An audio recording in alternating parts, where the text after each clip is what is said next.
Sale structure and microorganisms या पाठातील या अगोदरच्या भागामध्ये आपण सेल्फ स्ट्रक्चर, मायक्रो ऑर्गॅनिझम्स, त्याचबरोबर यूजफुल मायक्रो ऑर्गॅनिझम्स याबद्दल माहिती बघितलेली आहे. या भागामध्ये आपण हार्मफुल मायक्रो ऑर्गॅनिझम्स याबद्दल माहिती अभ्यासणार आहोत. हार्मफुल मायक्रो ऑर्गॅनिझम म्हणजे उपद्रवी सूक्ष्मजीव, जे की अपायकारक असे सूक्ष्मजीव. What happens to the sweet meat और bread forgotten in lunch box for 3 or 4 days. आपल्याला डब्यात जर चुकून मिठाई किंवा पाव 3 ते 4 दिवस राहिले तर काय होईल? आपल्याला लक्षात येईल की ते मिठाई किंवा पाव जे आहेत ते खराब होतील, त्याच्यावर बुरशीसारखा पदार्थ तयार होऊन ते खराब होतील. इफ जार्स और pickles, jams etcetera are opened after a long time, round layer of white scum और black particles may appear to have form on the surface.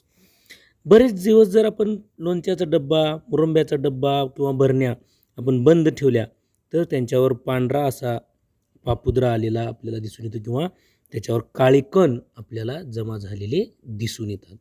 In summer milk and meat get spoiled quickly. उन्हाळ्यामध्ये दूध, मांस हे पदार्थ लवकर खराब होतात, नासतात. Fungus grows quickly on moist and stale food. बुरशीची वाढ ही शिळ्या आणि ओलसर अन्नावर जास्त प्रमाणात होते आणि लवकर होते. What do we do with such spoiled food? Why? आणि असं जे अन्न आहे, बुरशी आलेलं अन्न आहे, ते आपण काय करतो? आपल्याला ते अन्न काय करावं लागतं? ते अन्न आपल्याला टाकून द्यावं लागतं. आपण ते अन्न खाऊ शकत नाही. फूड पॉयझनिंग, विषबाधा, अन्न विषबाधा. As they use foodstuffs for their own nutrition, some microbes release toxic materials into the food. Such toxins spoil the food. स्वतःचं पोषण करत असताना काही सूक्ष्मजीव हे विषारी पदार्थ अन्नामध्ये मिसळत असतात आणि अशा पदार्थामुळे अन्नपदार्थ हे काय होत असतात? दूषित होत असतात. Eating such spoiled food can cause loose motions and vomiting. आणि अशा प्रकारे दूषित झालेलं अन्न खाल्ल्यामुळे आपल्याला उलट्या, जुलाब अशा प्रकारचे रोग होण्याची शक्यता असते. Use your brain power.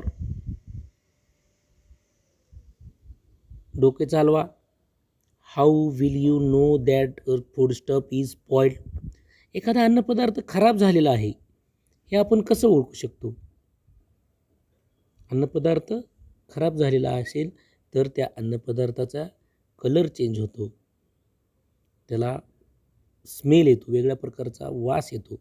यावरून आपण ओळखू शकतो की तो अन्नपदार्थ खराब झालेला आहे.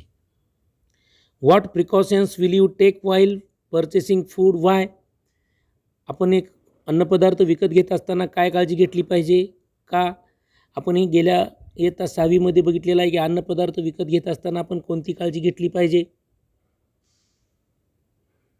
तो अन्नपदार्थ कशामध्ये बनवलेला आहे, स्वच्छता आहे का त्या ठिकाणी, आणि ते अन्नपदार्थ झाकलेले आहेत का, या सर्व गोष्टीची काळजी. आणि त्याचबरोबर ते जे फूड स्टफ्स आहेत ते एक्सपायर डेट आपण त्याची चेक केली पाहिजे. Why do food poisoning incidents occur during marriage or other community feeds? लग्न समारंभाबरोबरच मोठे मोठे भोजनाचे कार्यक्रम यामध्ये अन्न विषबाधेच्या घटना का घडत असतात?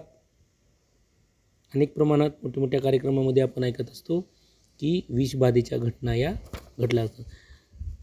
व्यवस्थित काळजी न घेतल्यामुळे या अन्नपदार्थाच्या विषबाधेच्या घटना या घडत असतात, हे आपण बघत असतो. ऑलवेज रिमेंबर, नेहमी लक्षात ठेवा. ईट fresh and properly covered food. नेहमी ताजं आणि झाकलेलं अन्न खावं. Drink boiled water. उकळलेलं पाणी प्यावं. Hold handkerchief over your mouth and nose when you cough or sneeze. खोकताना आणि शिंकताना नाकात तोंडावर रुमाल झाकावा. Don't allow garbage and water to accumulate around your house.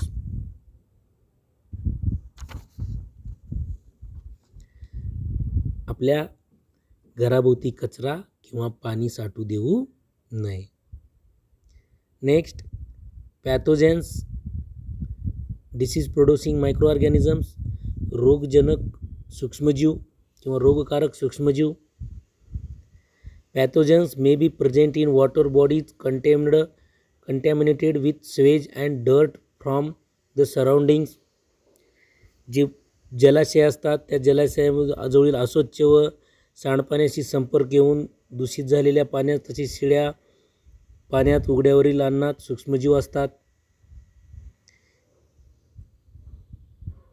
In food left uncovered in unhygienic condition with houseflies sitting on it, etc.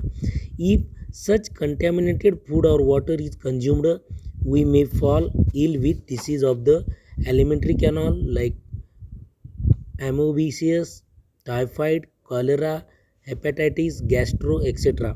आणि हे जर अन्न असं दूषित अन्न जर आपण सेवन केलं तर आपल्याला टायफॉईडसारखे, अमांससारखे, कॉलरा, कावीळ, गॅस्ट्रो, त्याचबरोबर अन्ननलिकेचे रोग होण्याची शक्यता असते. Pathogens are released in the air when a person having an infection of the respiratory tract, sneeze और कफ्स. हे जे रोगजंतू आहेत ते श्वसनाद्वारे ज्या व्यक्तीच्या रोग झालेला आहे त्यांच्या खोंकण्यातून, त्यांच्या शिंकण्यातून ते इतर निरोगी व्यक्तीपर्यंत पोहोचू शकतात. A healthy person may get infected with such pathogens on breathing in some air and contract disease like common cold, cough, diarrhea, pneumonia, tuberculosis, etc. आणि निरोगी व्यक्तीच्या श्वासाद्वारे हे रोगजंतू शरीरात गेल्यामुळे सर्दी, खोकला, घटसर, न्यूमोनिया, क्षय अशा प्रकारचे रोगसुद्धा निरोगी व्यक्तीला होण्याची शक्यता असते. Mosquitoes reproduce in place like heaps of garbage, drains, stagnant water, etc. कचऱ्याचं ढीग, गटार, पाणी साचलेलं यामध्ये डासाची पैदास होत असते, डासाची उत्पत्ती होत असते. Microbes that cause disease like malaria, dengue, elephantiasis, yellow fever, chikungunya, zika fever, etcetera. या मायक्रोब्समुळे मलेरिया, डेंग्यू, हत्तीरोग, पित्तज्वर, चिकनगुनिया, झिका इत्यादी रोग हे मानवी शरीरामध्ये प्रवेश करू शकतात आणि या रोगजंतूमुळे मानव आजारी पडण्याची शक्यता असते. स्वच्छ भारत अभियान,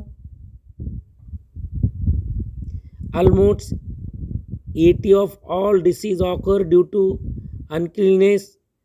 Keeping our surroundings clean, avoiding litter and disposing garbage properly. 80% आजार हे अस्वच्छतेमुळे होतात. परिसर स्वच्छ ठेवणे, कुठेही कचरा न टाकणे, उघड्यावर स्वच्छ न बसणे हे काही मार्ग आहेत जे की आपण संसर्गजन्य रोग आपण रोखू शकतो.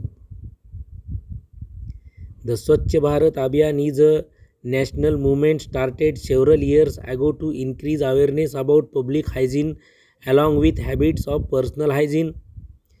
स्वच्छ भारत अभियान ही वैयक्तिक स्वच्छतेबरोबरच सार्वजनिक स्वच्छतेमध्ये जागरूकता निर्माण करण्यासाठी देशभरामध्ये ही चळवळ राबवली जात आहे. Let us participate in this movement by starting a cleanliness drive in our school and neighbourhood. या चळवळीमध्ये आपण आपल्या शाळेचा परिसर, आपल्या घराचा परिसर स्वच्छ ठेवून या उपक्रमामध्ये आपण सुद्धा सहभागी होऊ शकतो. मेक शुअर टू चेक, खात्री करून घ्या. Is the water tank and the water in it clean. घरावरील पाण्याची टाकी व त्यातील पाणी स्वच्छ आहे का ते पहा. Are the water tanks and toilets in the school clean. आपल्या शाळेतील पाण्याची टाकीसुद्धा स्वच्छ आहे का बघायची आपल्याला. शाळेतील स्वच्छगृहसुद्धा स्वच्छ आहेत का ते सुद्धा आपल्याला बघायचे आहेत. Is the water that accumulates in pots, tyres, cans etcetera around the house drain properly. आपल्या घराजवळील ज्या उघड्यावरील कुंड्या आहेत, टायर आहेत, प्लास्टिकचे डबे आहेत इत्यादीमध्ये पाणी साचलं आहे का ते सुद्धा आपण पाहिलं पाहिजे. Are the water storage containers cleaned regularly. पाण्याची भांडी, पाण्याची टाकी हे आपण दिवसातून किती वेळी स्वच्छ करतो हे सुद्धा आपण बघितलं पाहिजे. डू यू नो, तुम्हाला माहिती आहे का, what exactly happens when we have fever. आपल्याला ताप येतो म्हणजे नक्की काय होतं.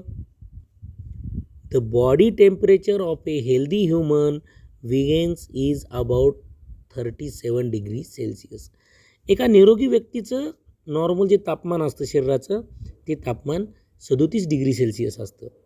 If microorganisms enter in our body, our immune system starts acting and body temperature rises. जेव्हा या सूक्ष्मजीवांचा आपल्या शरीरामध्ये प्रवेश होतो तेव्हा आपल्या रक्तातील प्रतिकार यंत्रणा कामाला लागते व आपल्या शरीरातील तापमान जे आहे, आपल्या बॉडीचं तापमान जे आहे ते वाढायला सुरुवात होते. This destroys the microorganisms. यामुळे सूक्ष्मजीव हे नष्ट होत असतात. The site of an injury also feels warm for the same reason. त्यामुळे आपल्याला जखम भरत असताना सुद्धा ती जखम गरम लागते, त्यासुद्धा हे कारण आहे. Use your brain power. थोडे डोकं चालवा. व्हॉट इज द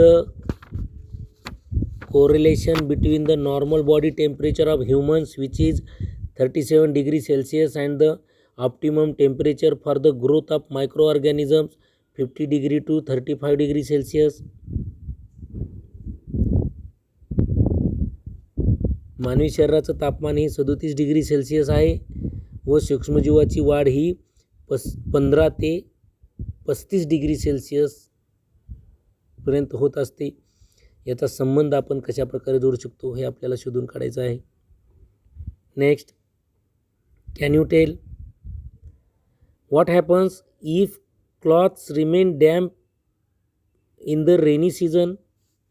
पावसाळ्यात जर कपडे आपले दमट राहिले तर काय होईल. What are the black or white spots sometimes seen on gunny bags. गोनपाटाच्या ताग्याच्या पिशव्यावर काळी किंवा पांढरी डाग असतात. Why are leather articles like purse, wallets, belts, footwear always polished before storing away. चामड्याची पाकिटं, पर्स, पट्टे, पादत्राणी यांना पॉलिश ठेवूनच का ठेवलं जातं. आणि what is the पावडरी material found on old currency notes और ओल्ड रबर और पावडर. जुनं रबर, कागद, नोटा यांच्यावर पावडरसारखा कोणता पदार्थ तयार झालेला आपल्याला दिसून येतं. All the materials mentioned above, gunny bags, cotton clothes, paper, rubber etcetera are plant products and leather is an animal product. वर दिलेले जे पदार्थ आहेत त्यामध्ये कपडे, गोनपाट, ताग, कागद, रबर हे सर्व काय आहेत, वनस्पतीजन्य पदार्थ आहेत. तर लेदर म्हणजे चामडं हा पदार्थ हा प्राण्यापासून मिळालेला आहे, म्हणजे प्राणीजन्य पदार्थ आहे.